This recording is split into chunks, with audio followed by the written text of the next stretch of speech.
Ingi Magnússon, Jón Birgir Guðmundsson og Einar Guðmundsson, þjálfari liðsins. Við skulum aðeins fá hérna fram á gólfið.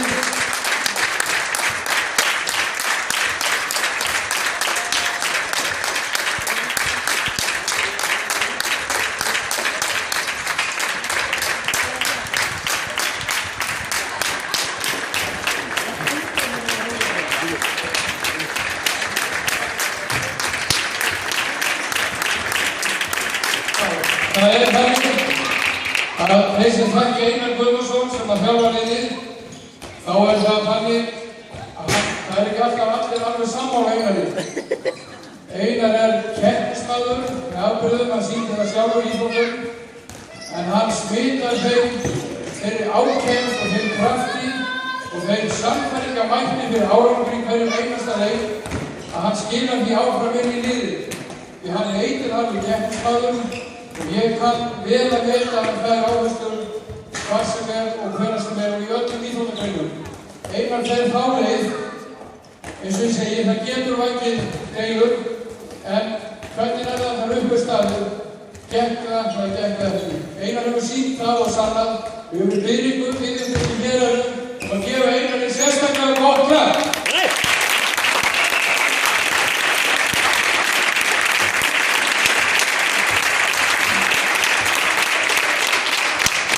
Þá ekki hægt að hafa sæmilegt liðsteymi, öðruvísi en að hafa þolanlegan aðstoðarmann í sjúkraþjálfuninni sem Jón Birgir Guðmundsson og Garga hún Áskarar og ég get sagt ykkur það með hana, hún nefnilega nuttarinn í kjallarinn í Miðgarði og það var eitthvað stundu og vinnufriður frá klukkan 10:30 á morgnanum til hádegis.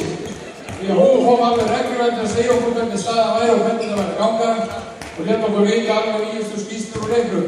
Og við fylgdumst með því líka á netinu, en það gott að ég á svona upplýsingafulltrúar. Takk fyrir það. En Jón Birgir Guðmundsson, hans hefur að nöfna kálfana og vöðvana og ég veit að Jón Birgir ekki eins og sjúkraþjálfarinn hjá Chelsea. Hún svolítið náttúrulega kvenlegri en Jörgi og því miður þá hún svolítið áleitin og þegar hún fann að strjúka nárana á liðsmönnum að þá kviknar einhvern líf og einn fékk líf. Mótfæli sér það og hún var það ekki. En Jóni ennþá til starfandi og við skulum gefa þessum magnaða takksamanni gott rætt.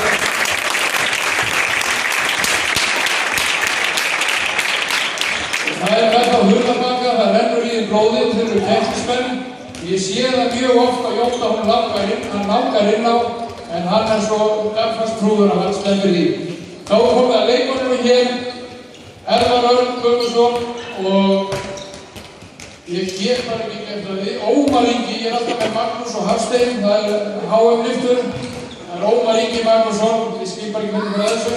En þessi strákar stóðu svo sannarlega undir verkjum og gerðu okkur miklu stoltar og hefur þetta sannar fyrirmyndir ungra handkvæmnismanna hjá allir þjóðinni og ekki síst hér hjá okkur á Selfossi.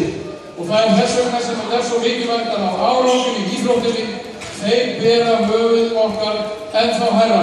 Og ég vil biðja ykkur að standa og sækja og gefa þessum strákum extra kraft.